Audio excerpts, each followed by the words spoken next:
Hey everyone, and welcome to another segment of Big Ten Talk with Emily.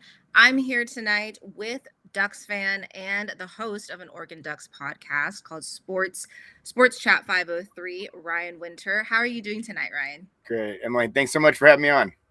Yeah, of course. So I'm super excited to connect with you tonight. And like I just mentioned a few minutes ago, I absolutely love your content. I love the videos that you post, all the stuff that you talk about in regard to Oregon. So I just wanted to kind of take a minute for you to plug where people can find you and kind of maybe how you started the podcast, maybe your favorite thing about it, and the type of content that you post for people. Yeah, right on. My name is Ryan Winter. I'm a Sports Chat 503 is the easiest way to find me. I'm on Twitter, Instagram, YouTube. I started YouTube in 2010, so I was one of the first ones out here doing it. It's very fun. I love the community we built. I do a live stream Tuesday nights, 5:30 to 7:30 if you ever want to join. It's a great time. And then, I try to go to as many games as possible. My son's a sophomore there. My son takes photos. He's on the field, so I try to go with him to as many games as possible, and had season tickets for over 20 years and having a fun time here. We're doing our thing. That's awesome. Yes, your weekly live with your show is like super fun to join in and listen. And you just like do a really good job with Oregon Thank you so content. much. So I am excited to talk about week 6 of Big Ten football. Obviously, Oregon was on a bye. I think the biggest game that's obviously at the forefront of everyone's mind right now is Penn State getting upset by previously winless UCLA, but now they have one win under their belt. And I would love to hear your thoughts on that because there have been so many messages on social media, whether it's Instagram or whether it's Twitter. Those are my main two. I can't even imagine what's going on in the other ones. But kind of your thoughts in terms of what does this mean for Penn State? What does it mean for Oregon? And what does it mean for the conference? Yeah, there's a lot there. I think the Penn State game, I mean, it's a historic loss, and it's going to be the national storyline this whole week. It totally is. It's going to be used on every level against the Big Ten. It's going to be used against Penn State. I mean, I was really struck by this.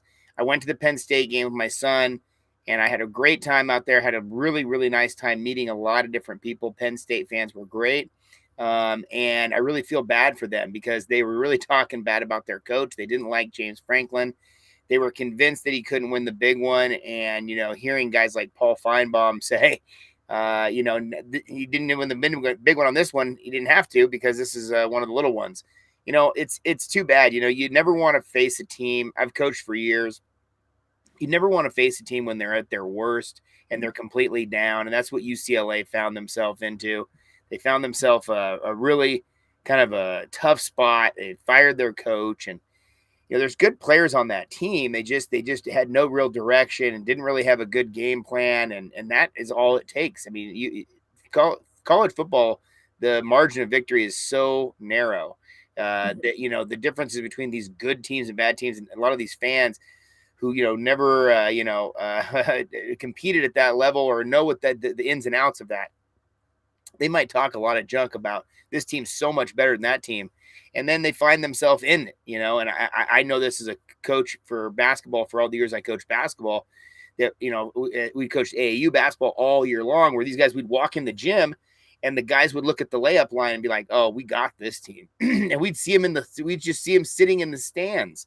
Wouldn't even have they would have their warm up gear on, and my guys would already be eyeing the other team saying, "Oh, we got this. It's gonna be easy." We're like, "No, it's not." And now I'm panicking as a coach, right? Because the Right. mindset's already set in. And here they are down by 20 at halftime, looking around like, what the hell is the problem? Pointing fingers, doing all this stuff that's exactly wrong with, team sports. And Penn State should have won that game. They should have been able to go down there. I couldn't believe the end of that game. I couldn't believe the clock management. I couldn't believe it. People were saying that looked like a team that could quit on their coach. I said, it looks like a coach that quit on their team. I mean, the Yeah. coach did put him in terrible positions in that 4th and 2 at the end. I don't understand what they're doing there. The fake sweep run with Aller. I mean, it's at a loss for words right now, and they're going to come home and just hopefully just beat the snot out of Northwestern and get it back on track. But they're in a really tough place because their fan base really doesn't believe in their program. It is a very tough place. And it's so interesting because of all the preseason hype, right? Yeah, Like that was discussed a lot on the segment before the season and even in recent weeks prior to Oregon playing Penn State was that they were projected to take the conference and possibly go to the national championship because they had such a veteran roster. And it's really interesting to see how they crumbled this week. Like last week, that was understandable, obviously. Like high, like it was a good game. It was a big matchup, something that people had been talking about for so long, not just both teams, but the environment and all of the different elements going into that game. And this kind of seemed like what was supposed to be like a walk through the park, right? right. Like even if you're traveling to the West Coast, which do you think that like plays a role with some of these teams, like not like the time difference, but obviously traveling like across the country to get to their opponent? I do think travel it makes a difference. I think it really does. I think going going from the East Coast to the West Coast, I think is a heck of a lot easier than going from the West Coast to the East Coast because you lose that 3 hours. So Right. coming from the East Coast, I don't think it's that big of a deal from the East to West. I think the real big deal is the West Coast teams going out there. You look at the NFL when you have the West Coast teams go out to New York, they don't fare all that well, or Miami or whatever the case may be. This is a game. I think that all the excuses in the world aren't going to come up with a suggestion of how they could be down 20 at halftime to this team. Right. That is again the worst team in Power Four. It has a coaching staff that just got put together. It's got, I mean, every single thing you could imagine going against it, and here it is up 20 in its own building. That had to have been full of Penn State fans. You would assume a lot of Penn State fans have already booked that trip. Right. It's not like they canceled after losing to Oregon in overtime. They're like, get the heck out of here. Let's get right. Go down to LA, have some fun, and then do it. I do think that you made a good point about the travel. The time of the game matters. So if it's an early game, they'll leave on Thursday. If it's a late game on Saturday, they'll leave on Friday. That's what the Ducks did. The Ducks went into Penn State. They were there later than me, and I left on Friday morning. They did their walk around Friday morning and left after practice. Went to Penn State against the grain 3 hours. Yeah. Got in at like 8 o'clock at night or something. Had their day and then went to the stadium, at whatever time, 6 o'clock, 6:45 or something, or 5:45, 6 o'clock. So it was a wild situation for me to see. You talk about East Coast travel. The Ducks were there for a matter of hours. Yeah. So and took care of business. So It's interesting, and that's just such a topic that came up with the entire process of realignment and all the traveling that these teams would do. So it's important to kind of like touch on it, but I do understand the other side of the argument where people are like, that's just not a good enough excuse. Like you should have prepared for that. You should have been, especially something like UCLA, you should have been prepared regardless of the time change and going across the country to be able to at least play a competitive game through and through from start to finish. So really just surprising. I really was almost convinced that UCLA was not going to win a game this season. And I definitely wouldn't have picked Penn State for their first win. So yeah, and I'm sorry to cut you off. And watching at the end there, I thought UCLA was going to lose that game. Yeah. I thought here they are, they're up 20 at half. They let these guys all the way back in. Right. Now they're sitting there at the doorstep. I don't know what it was on that 4th and 2, but it looked like it was almost in, first and goal or on the 15-yard line or something. A minute to go. A minute and a half, and then you turn it over on downs. Yeah. Oh my God. What brutal. Incredibly brutal. So what is your opinion on Penn State's loss in terms of what that means for Oregon's win against them last week? I don't like it because the way that the national media kind of writes the narrative of these storylines for these seasons, that's going to matter now. And especially if they lose another one and find themselves kind of in a nightmare scenario, if they climb themselves back into the top 25 with 2 losses and the year at 10-2, they've been there plenty of times. But to do that, they're going to have to beat Ohio State and Indiana. Yeah. Good luck. You think this team's going to beat Columbus in the shoe? So I think it would be hilarious, like having lost to UCLA but managed to go beat Ohio State. I don't think it's going to happen, but it very would be on brand for college football, though, right? right, I mean, exactly. very on brand. I wouldn't be surprised at that at all. And then what does that mean now for the Big Ten, right? If that were to Exactly. happen, I mean, think about it. If Indiana beats Oregon this weekend, if Penn State beats Ohio State that weekend, and then Penn State beats Indiana, what's going on here? So again, I think that Oregon is fine. You can't control what the other team does after you beat them. And I know that Yeah. there's a narrative out there saying like Oregon broke them or something. I actually walked out of that stadium. I know that the fans were very upset, and I know that it was a bad loss because of the way it ended, but I was actually kind of inspired with the way that they came back in that game and made it a game. And I thought they could take that going forward and say, hey, we lost to a good team at home. We left points on the table. Nobody really played well in the first half Right. offensively, and we came back at the end and we made this a game, and we just lost because we threw an interception at the end. You Yeah. can make the case that there is no argument now. You go down to UCLA, a terrible team, and UCLA might not be as terrible as people think they are. They might have been in a terrible spot. They might now put together 3 or 4 wins left in the rest of the season and might find themselves somewhat of a respectful year, as opposed to what you originally thought, which they're not going to win a game. Yeah. And Penn State losing yesterday really hurts Oregon, I think, because Oregon now feels like they don't have a quality win. 2 weeks Right. ago, it's a top 10 matchup, almost a top 5 matchup, and now they're out of the top 25. Yeah. And I think that's such an important part of what you just said. Like, of course, there's an impact on how people are going to view Oregon's schedule and Oregon's wins, especially, I mean, obviously prior to this weekend with Indiana coming into town. But Right. I do think that that is something that can't necessarily be ignored. People do like that narrative of like, okay, Oregon broke them, or this has nothing to do with the Ducks. The Ducks win is still great. And, up until yesterday, it was great. It was a great win. But now I think it's fair to kind of like ask that question of like, okay, well, Penn State, were they really worthy of being a top 10 team this entire season up until their loss on Saturday? So I don't Yeah. think it's necessarily as easy to say like Oregon's not impacted by this, especially because of like what you said in terms of the narratives that are formed by national media and kind of how this all gets put together in the long run and in the bigger picture of the college football season. And we spend so much time in the off season talking about this stuff. I mean, the, Yeah, the the moment the season's over, everybody's on podcasts talking about the next year for yeah, like 6 months. I I mean, know. it's like it's insane. And to think in terms of a lot of these experts, quote unquote, right, are guys who, God bless them. They're out there doing their thing. They have a job to do. I'm not trying to take anything away from everybody. I think everybody should have a podcast. But my point being is that these people pick up on whatever the storyline is and they run with it.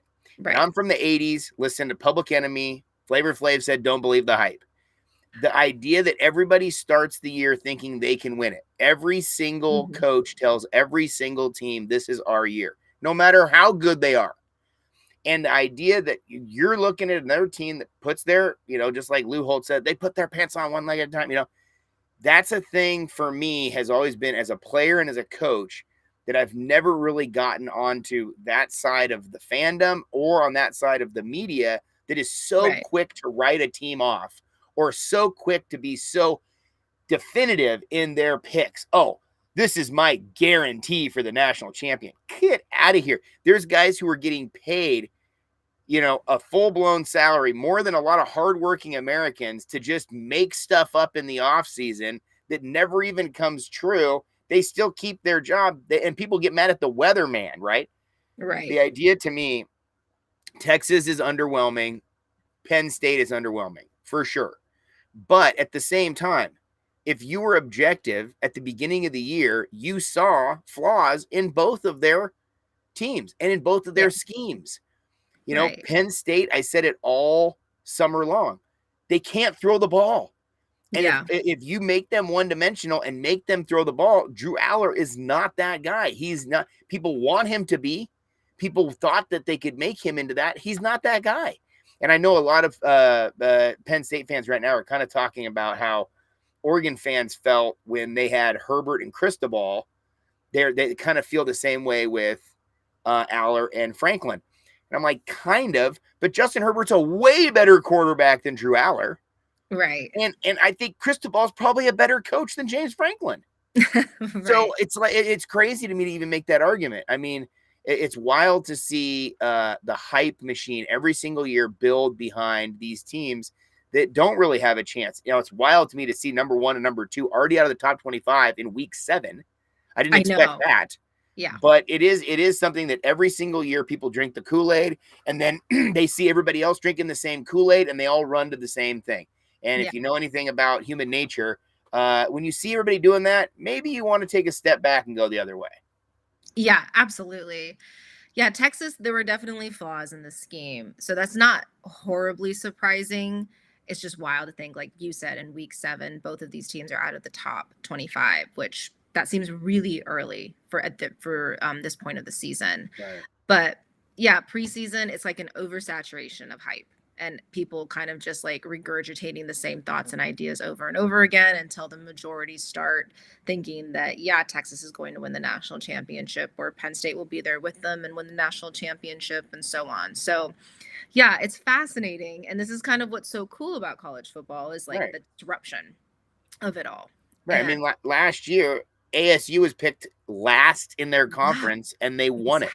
exactly. That's a perfect example. Exactly. I mean, who Yeah. was picking them last? Exactly. Like, and they made it to the playoffs. And did it take the media that long to realize who Kenny Dillingham was, or that Right. Ohio, or that ASU has always been a sleeping giant, or that ASU's always been a tough out in the Pac-12, or Yep. what are we like? Did these people not pay attention? Aren't they paid to pay attention? Like that's my Exactly. thing. Like I'm out here as a hobby, and I'm kicking down more facts than these people, half these people are, and they're getting paid to do it. Yep. It's Exactly. crazy. And I'm It not the is only crazy. one. There's a ton of people on YouTube doing the same stuff, man. I'm not the genius out here. There's everybody's Right. doing it. So it's like, come on, man. It's not that difficult. Exactly. Yeah. The ASU thing was ridiculous all season long. And yeah, so it's just like this oversaturation in the preseason. But I agree, yeah, it can't not affect Oregon in unfortunately a negative way. But all that matters is that Oregon continues to play the way that they have been playing and continues to win to kind of just shut that down and, you know, prove that they can get some quality wins. So fingers crossed, this weekend should be a really good one, a really exciting one, especially Yes. with game day coming. How do you feel about this week, I guess next weekend's game? I love it, man. I think Oregon's now big time the hunted, and the Hoosiers like to be the hunter. And I think the Hoosiers are going to put a lot of pressure on the Ducks. I think they come out early and often. I think they score early and often. Their offense is very unique and fairly complex. I feel like Oregon's defense has been playing very well. Shout out to Tosh Lupoy and the rest of that squad because, you know, they have answers for pretty much everything. You know, this last week, I think a lot of people make more out of the bye week than anything. The media and fans, I think they think of the bye week as these scientists getting into the lab or whatever. They're, you know, and it's really not. Most everybody goes out and recruits. A lot of the players go home. A lot of the players leave and go to LA or they go travel around. Now these guys have some budget, you know, with the NIL deal or whatever. They get some money. And so a lot of people use that bye week as just a week off. And so, you know, having a week, a win, a big win for both teams and take a week off and they get their bye at the same time that we do. And now you come back into the building. It's Sunday night. You regroup. You get back into work. And I think that this is going to be a heck of a game. I think Oregon wins, but I think that Indiana is going to bring a lot to the table here. And they've still got a tough schedule the rest of the way, but I think it's more manageable than Ohio State's. And I actually think that there's a scenario that if Ohio State can't get over their Michigan problem, Ohio State might find themselves in a situation where they need that Indiana-Ohio State could be neck and neck a little bit. And I never thought I'd see that going into this year. Right. Yeah. And that's a really good segue because I wanted to talk to you about the conference as a whole, So obviously, Ohio State is ranked number one in the nation. Oregon bumped down to number three. But when you think about like at the end of the year or at the end of the season, the regular season, who are your like top three teams in the Big Ten? It's got to be Ohio State until somebody knocks them off. Until Yeah, somebody proves to me that they're not the champs, they're the champs, and they yeah, they walk around in this conference like they are the champs anyway. they Even do. if they're not, they might be like fake news or kind of a thing. Indiana and Ohio State don't play each other. Oregon and Ohio State don't play each other. So I think both those teams would like a chance to play Ohio State in the Big Ten championship game. Right. So it feels like if Indiana beats Oregon in this one, they're in that driver's seat to meet up with Ohio State in the Big Ten championship. If Oregon wins this one, they're in the driver's seat. But Ohio State has to do their part as well. They have to beat Penn State. They have to beat Michigan, obviously, and that's going to be a tough one at Michigan. Michigan's better than they were last year, and they beat them last year. So, man, and I think a lot of pressure is going to be on Ohio State to win that game. I know they just came off the national championship, but I feel like inside of the fan base of the Buckeyes, they want that Michigan game more than anything. I think they Yeah. want that Michigan game more than another national championship. Yeah. Right. And totally. And I've been asking people on this segment pretty regularly, like, do you think this is the year Ohio State gets over their Michigan problem and actually beats them? Yes, I thought yes the whole year. Yeah. At like now at week 7, we've seen some chaos in this season, and I've seen actually Michigan play better than I thought they would. Yeah. I'm pretty impressed with Bryce Underwood. I think I think Michigan could cause some problems in that thing again. I think it's all about that's a classic example of the throw the record books out kind of game. Right. Right now you're thinking, okay, well, Ohio State does this well, Michigan does this well. I don't think it matters. When the actual game happens, I think it's just an absolute knockdown, drag out fight. And if you do it on Michigan's terms, Michigan wins that game. And I would love to see that be a really good game because I do think that's the best rivalry in all of college football. Oh, I totally agree. I think it's the best rivalry in all of college football. And, rivalry games just hit different. We saw this last year. I don't think many people chose Michigan to beat Ohio State last year, No. especially last year, considering that Michigan team. And like you said, Michigan is playing better this season. Right. So it does make it interesting, but anything can happen in a rivalry game. And that's what makes it super fun. But yeah, everything points right now. I'm sorry to cut you off. And the way that Ohio State played after the Oregon loss, they Yeah. went on a roll. They were playing so good before going into that game. So true. This is true. Yeah. And at this point, it's really hard to not choose Ohio State, especially looking at that defense. That defense has sure. just been so dominant and so strong throughout these first 7 weeks that I can't even imagine like that defense slowing down. But at the same time, it's still relatively early on in the season, and they could go into Michigan and kind of just flunk one. So it's interesting. It's one of those games that I look forward to every single season. And I'm super excited, especially with the added narrative now of like Ohio State can't beat Michigan, but they go on to win national championships. It is like a really interesting narrative and one that's super fun to keep up with. So yeah, but I agree. I'm with you. Emma. I think I'm a Big Ten fan now, right? As soon as our conference got demolished and we came out here, I'm a fan of the Big Ten now. That's the best rivalry in all of college sports, and now it's in our conference. So of course I'm paying attention to it. Oh, absolutely. Yeah, the Big Ten has been super fun, kind of learning about all these teams at a deeper level than when we were in the Pac-12 and like paying attention to all the side narratives and side rivalries, things that you wouldn't necessarily know or pay attention to if you weren't in the conference itself. So that has been like a lot of fun. But yeah, I agree. Ohio State, Indiana, and Oregon kind of seem at this point like the top three of who's going to be at the top of the conference at the end of regular season. Yeah, I would agree. I think it's actually even more so by the end of the year. You'll see. I think it's just Oregon and Ohio State, and I think that you're going to see Oregon and Ohio State back in that Big Ten championship game. Not back in it; they have never played in it, but the rematch of the Rose Bowl. And I think that would be awesome because I feel like there's no pressure in that game. I feel like both teams know that they've made it. They're in the playoff automatically. There's no questions asked. And I think that what was proven last year was, the road game might be a better option. To be able to go play a home game, I should say, to host a home game to lose that Big Ten championship game, go host the home game. That's a heck of an option. So even if you win, you get the bye. You're the number one, probably the number one team in the country, the way Yeah. that this is going. And if you lose, you get the home game, and you're probably sitting there at the 5 spot, sitting pretty with the great schedule in front of you. So I think it's a win-win, Yeah. and I think that on the field, I think that Oregon is probably the best team that Ohio State will play, and I think that Ohio State will be the best team Oregon play. Yeah, I would absolutely love an Ohio State Oregon Big Ten championship. I think that would be a lot of fun. And like you said, it would legitimately be a lot of fun because, like you said, both teams have made it at that point. Yeah. So it is like a win-win in one way or another. Right. But another game that I wanted to talk about that took place this weekend that has been all over my timeline, probably due to our own rivalry, is Washington coming back and beating Maryland in Maryland, unfortunately. Did you catch any of this game?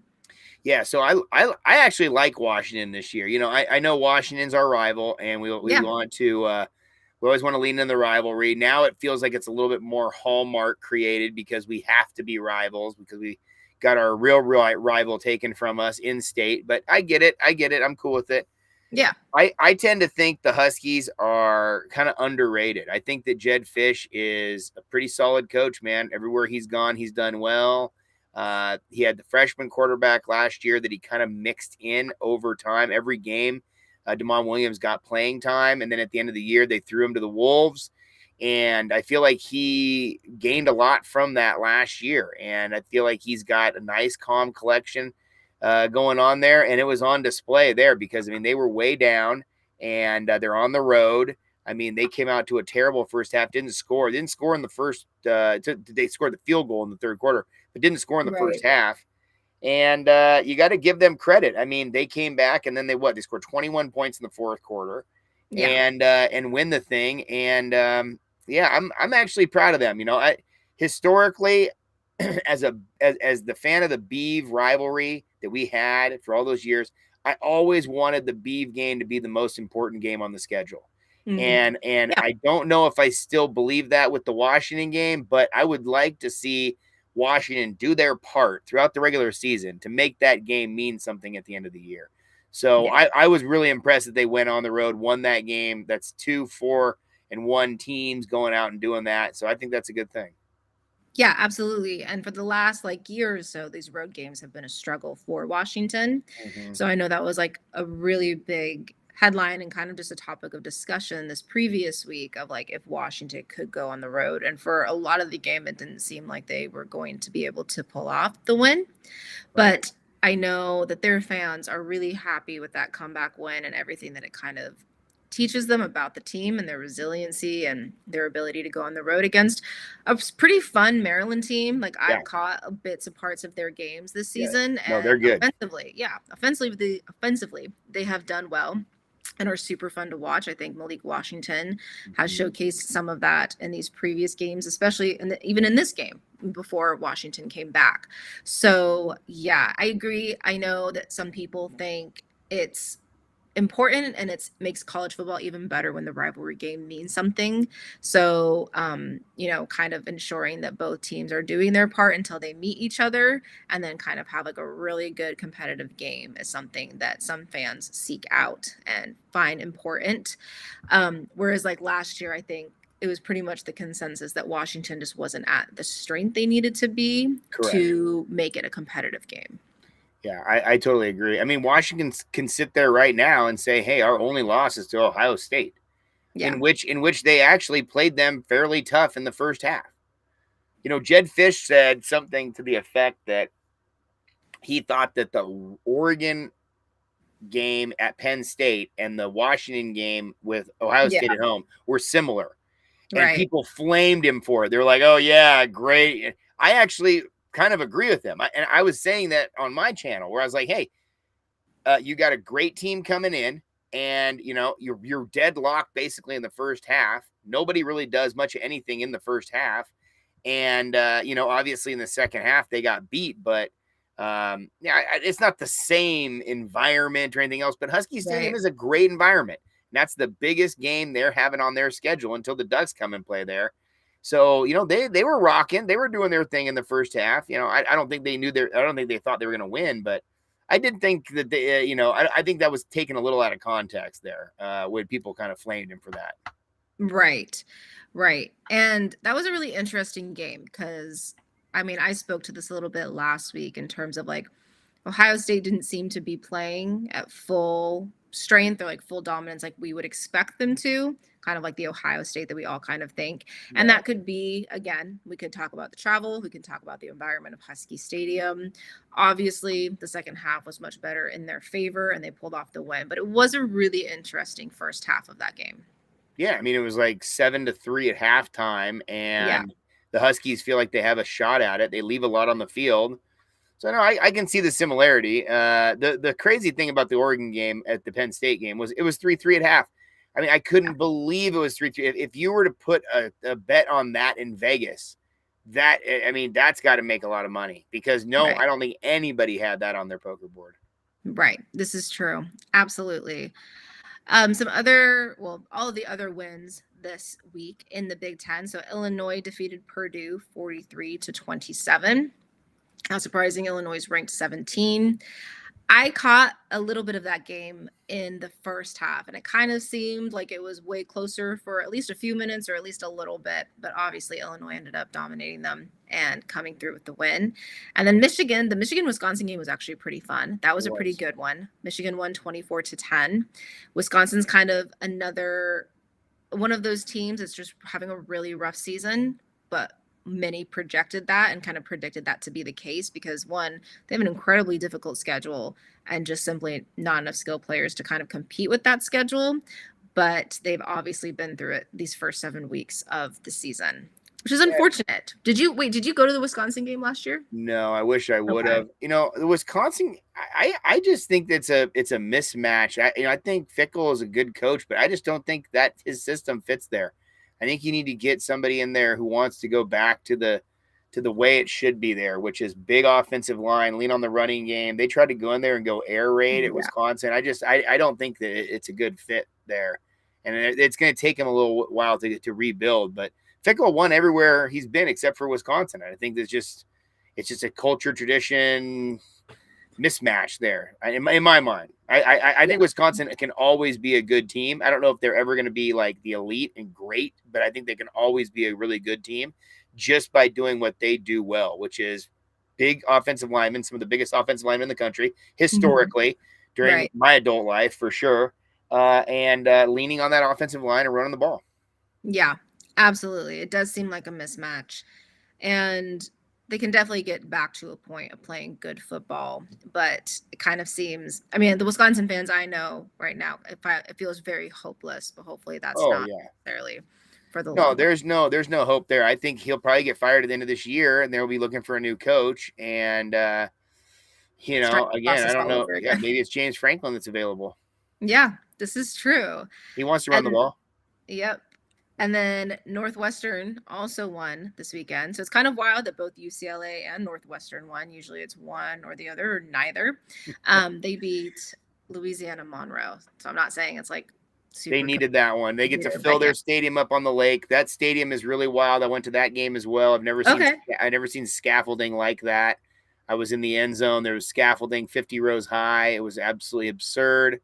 But yeah, no, it was a cool environment being next to the lake, but it was just Yeah. completely bizarre having it. No, all the concessions are under tents. Everything is temporary. All the bathrooms are porta potties. Everything is temporary. So it's a wild scene. And then the Illinois game, I think Illinois is, they had a bad game against Indiana, and Yes. and I think everybody, I'm a golfer, I'm a golf coach, so the way we do handicaps is you take your worst score, you toss it, and you're just looking at your best scores, and I think the same thing goes when it comes to college football. If you look at a person, look at the body of work over a whole season, you're gonna find a bad game in there. And Right. for Oregon last year, just so happened to be that they still won it, that game at Wisconsin, but they should have lost. And or as the Boise State game, they should have lost that one too. You're going to come Yeah. into some games where you just don't play that well, and I think they kind of got into that trap a little bit at Penn State too. The first half they shook out of it, but they did not play their best football in the first half. There, they were doing pretty well defensively, but offensively they were making some mistakes, and I just don't think you can do that And yeah, I think Illinois is a team that they stay on focus, they stay on schedule, they'll be good to go. Illinois is the team that Wisconsin wants to be, and that's the Yeah. thing is you got a guy in there, Brett Bielema, who knows what he's doing, and he's got a game plan. Yeah, so true. That's a good comparison. Yeah, it's the team that Wisconsin wants to be for sure. Yeah. Absolutely. But no, Illinois, yeah, they're fun to watch. That was a good game last year for Oregon as well when Illinois came. But yeah, you're right. We do have like those games that we don't play very well in the grand scheme of things and in the bigger picture of the whole season. I know people have been kind of like pointing to that Iowa game in November for Oregon this year as something to keep their eye on, just because, again, those November games hit differently. Yeah. The game that Wisconsin's I'm a, worried about is the Minnesota game because it's Friday yeah, night. Anytime you do anything that's a weird yeah, scheduling, and Friday night games always get weird. That Minnesota game scares me. I don't think Minnesota's that good of a team, but the Friday night thing always freaks me out. yeah, it's a little bit wonky. And yeah, so like Friday night games and like November games are ones to kind of just be like a little hesitant about or a little, weary of. But Iowa's always tough. Iowa played Indiana yeah, really well. That was the game I just watched today. yeah, I mean, they that did. that was a heck of a game. I mean, Iowa pretty much controlled that game for most of the time. Yeah, they did. Iowa is tough. That's like the pillar of Big Ten football. The way that Yeah. they do it, it's like it's just what you're gonna get from Iowa, and it's like not a game that you can necessarily overlook. No, and you're dealing with Kirk Ferentz, the number one winningest coach, in the Big Ten's history. They don't play around. No, they know Yeah, exactly who they are. They know exactly what they're doing. They stay on their script, and yeah, no, I think Iowa's a really unique team. They just can't throw the ball. They have no yeah, offensive production. It's too bad because if they could have thrown the ball at all, they could have beat Indiana. right. Yeah, this is true. And then Nebraska beat Michigan State 38-27. And I caught very little of that game, being honest. But my Michigan State friends, I should say, were not happy and very down about it. Yeah, well, so Nebraska scored 17 in the fourth. Nebraska's a pretty good team. I actually think Yeah. Nebraska's kind of a sneaky pick for being one of those teams in that second tier. We're always talking about in Big Ten right now with 18 teams. You got Yeah. different tiers, right? Where do you put people in these different tiers? And your top tier's got to be your tier that's actually going to be able to make a chance for the 12 team playoff, right? That's got to be your top tier team. And that right now we think are three teams. Yeah. But that next tier, which again, I think is probably led by Michigan, but probably has Nebraska in there. If USC could ever figure themselves out, they would want to be in that group as well. Illinois Yeah. is definitely in that group.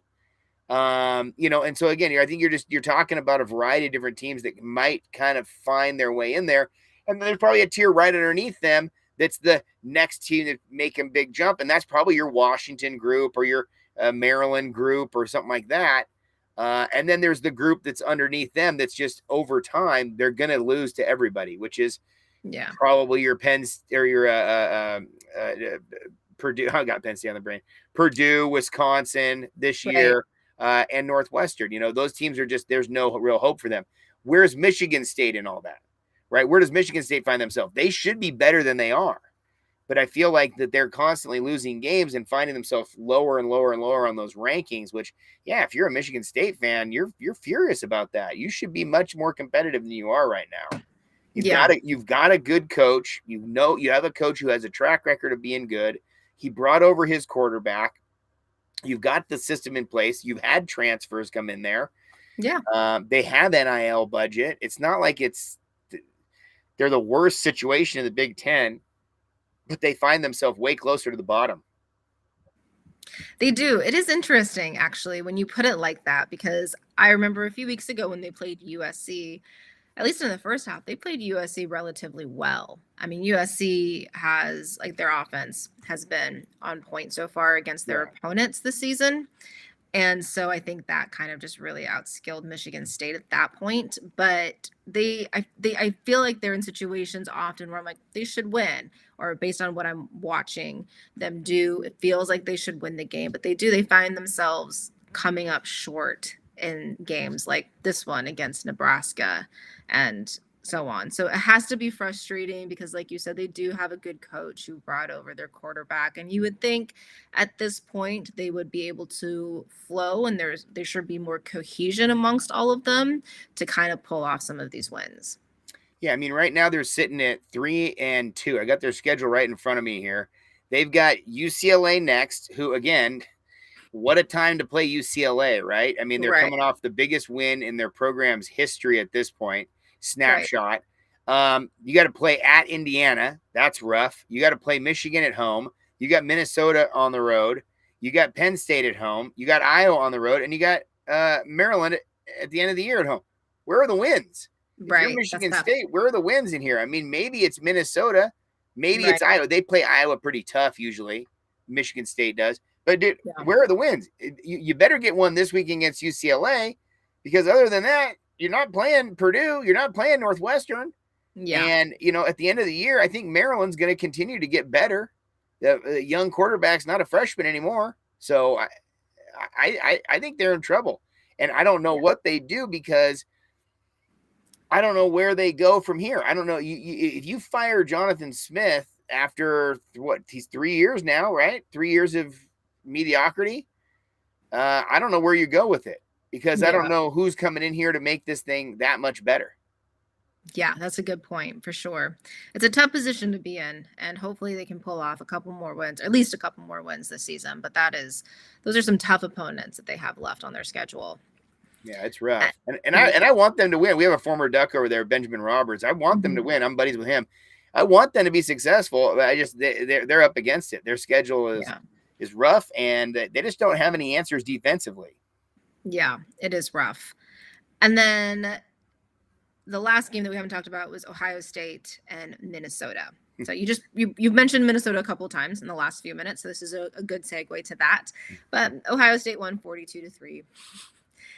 They do what they do. Ohio State is a machine. They road ground you with their defense, and they don't give you any opportunity. And then they take every opportunity they can offensively. They've got weapons everywhere. They make it look easy. And Minnesota, they've got some wins on their schedule in the future. I mean, they play both Purdue and Northwestern and Wisconsin. I think they'll beat all three of them. They play at Iowa. They play Michigan State, like we just said. They'll probably beat Michigan State. But, coming to Oregon on a Friday night is going to be a weird one. It just always is. And but they'll get run out of the building with Oregon. Oregon will not take any opportunity off. Oregon will not skip a game. We've seen this with the Dan Lanning thing. They might not play that well in a game, which is fine, but they're not going to take a game off. And so they're not going to get caught in a trap game. And that would be what that Friday night game against Minnesota would be. They won't get caught there. Yeah, absolutely. So 42-3 really showcased Ohio State's strong defense, which we probably expected going into this game, especially it being at Ohio State. But Ohio State did what they do best, which is why they're ranked number 1, right? That's it. I mean, they are an absolute machine. They score 40 points a game. They're, like you said, their defense is incredible, and they've got probably the best defender in the country, Caleb Downs.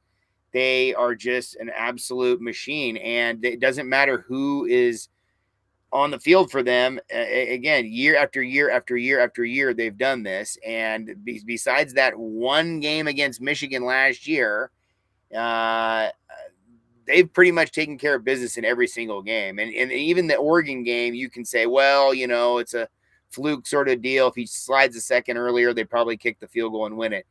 But the ideology is that Michigan game last year was an absolute anomaly. They learned from it. They rebuilt. They got the thing back. But to think that Ohio State this year wants that Michigan game more than a national championship is a pretty legitimate statement. I mean, I think that they want that Michigan game more than anything right now. Are you part of that group that thinks Ryan Day's on the hot seat if they don't beat Michigan this year? I mean, they wanted him fired on the spot after the other game, right? So But there again, that's an irrational fan base talking about that stuff, you know. So would the Right. fans want it? Yes, because they're just over it. The fans want James Franklin out. I mean, you know, I hate to say, you know, too much about Penn State because it's, you know, outside of my league a little bit, but like they went through one of the worst things any football team has gone through with the end of Paterno and the Right. Sandusky thing. And you had 1 year of Bill O'Brien, and then you've had James Franklin, and Yeah. he rebuilt that thing from the ashes into what it is. I get it that he hasn't won the big games, but the big games that he hasn't won again or hasn't won have been against some of the best teams in the country. It's Right. hard to win big games. I mean, everybody wants to win big games. Not many people do. And Right. to consistently win big games is to putting yourself in the position of like Nick Saban. And it's like, oh, well, you know, LeBron James didn't go to college. Yeah. And he's an outlier. And so it's like most of the time you don't do that. I mean, look at Sark. You know, is anybody on Sark's head right now of he should be losing his job? Is anybody thinking that Sark, this is an abomination? Fire him? I mean, yes, there are Texas fans who are saying it right now. And at the same time, before this beginning of the season, you thought you were going to win a national championship this year. Right. So that's how quickly it's gone. Yeah. So I think Ryan Day is fine. I think he's the right guy for that job. He's a good offensive mind. He's given up the play calling. He's more of a CEO now than he was then when he was the play caller and pretty immersed in it. I think that's really just for a blame situation to give up the play calling just so you can say, hey, I don't know, I didn't make that call. But no, I think Ryan Day is a great coach, and I think that he proved it last year by getting to work, and the guy looked half dead Yeah. last year. I mean, the guy looked like he didn't sleep at all. And yeah, I think that people need to lay off the coaches. Coaches don't play, the players play, and other teams play. And sometimes you run up against a team that's better than you on that day. UCLA is not better than Penn State. No way. No way. 9 times out of 10, they're going to lose.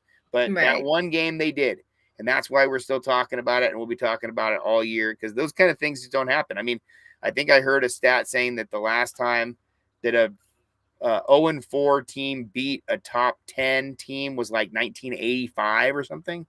Oh, wow. Like it just doesn't happen. I mean, that just flat does not happen. And the fact that it happened after the Oregon game is absurd.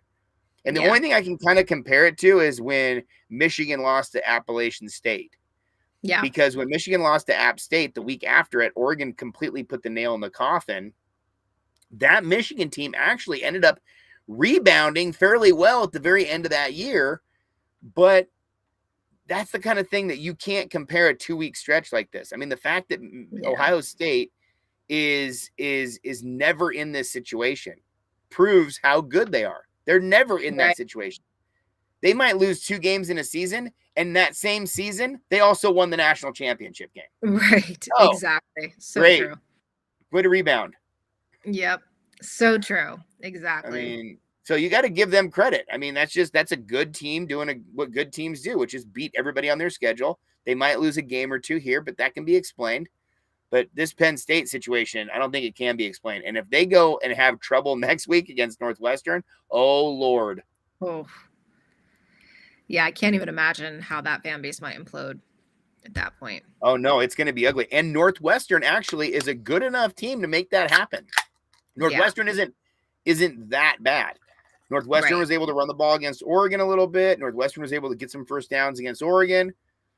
They're in real trouble. Penn State's in real trouble. And I don't know if necessarily a new coach fixes it either. Yeah. Because Penn State has kind of built their MO off of longstanding coaches that build tradition, that have a real established kind of sense of integrity and all that sort of stuff. And going out and going into the coaches market like that opens you up to a whole nother situation. You're going to get everybody's best play to be the next head coach there. And I just don't see it happening. And going out there, it's really remote. People want to talk about how remote Oregon is. Oregon's very remote because it's on the edge of the continent. But you got to drive 2 or 3 hours from anywhere to get there. Yeah.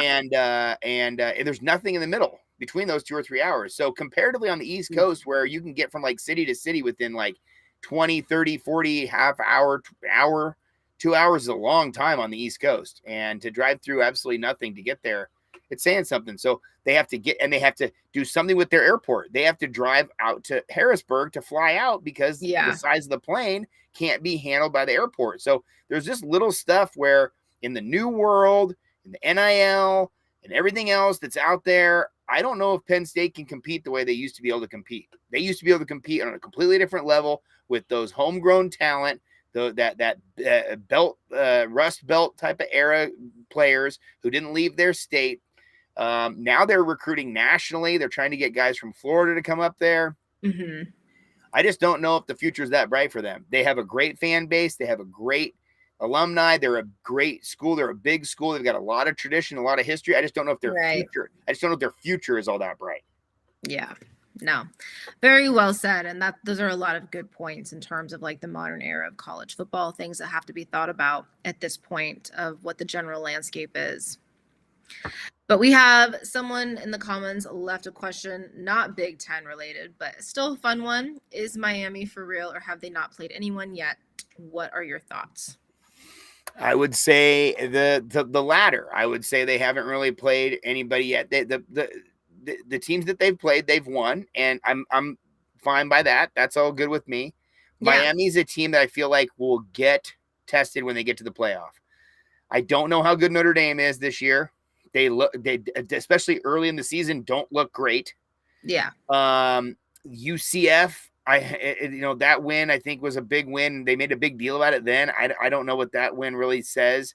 The Florida win's interesting because Florida, just beat Texas. Florida looks like they're off the mat a little bit. Billy Napier saved his job for a week. Right. Florida State is a team that is really up and down. Looks like they're a better team one week, and then the next week, I don't know exactly where they're at, but the rest of their schedule is completely tame. They will not be tested the rest of the way. Their schedule is Louisville, Stanford, SMU, Syracuse, NC State, Va Tech, and Pitt. There's nobody on that schedule who's going to be testing them. So if Notre Dame's the best game that they saw, maybe Florida State, best game they saw. And I didn't really like their time management at the end of that game. Cristobal historically has got horrible time management. We know that from his times at Oregon. And I don't know if I'm totally sold on Carson Beck as the guy, but I'm excited for him that he was able to rebuild himself after that injury, get to a new school, and lead this school into a great start of the year. I think that they're overrated at this point at the 2 spot because I just don't think the ACC deserves that. I think that it should be Big Ten, SEC, Big Ten, ACC. If you're going to put the top 4 teams, I think you put 2 Big Ten schools in there before an ACC school, or you may even put 2 SEC schools in there before an ACC school. But Miami in itself is a good story, and I like Cristobal. I liked Cristobal when he was here. I had no problem with him leaving to go to Miami. That's his home. That's his school. It's his opportunity to go there. And I'm stoked that he is able to make that thing work down there because I know a lot of alumni look at Scott Frost, have other situations where it's a horrible deal. They go home. Andy Avalos, it's just as brutal. Right. And so it's fun to see a guy go home and make it work. Yeah, absolutely. It will be interesting to see how Miami, like you said, performs in playoffs. But at this point and kind of looking ahead, their schedule doesn't seem incredibly challenging given what these teams have done so far this season. Maybe there's a trap game there. I'm not entirely sure. But at this point, I can't see Miami necessarily losing to any of those opponents. And that Miami might be one of these teams that might be ripe for a bye and then to lose the first game. Right. Yeah. Like we saw last year. Very true. Well, Ryan, thank you so much for joining me tonight. This was so much fun. I loved hearing your thoughts on Big Ten football, Oregon, and week 6 of college football.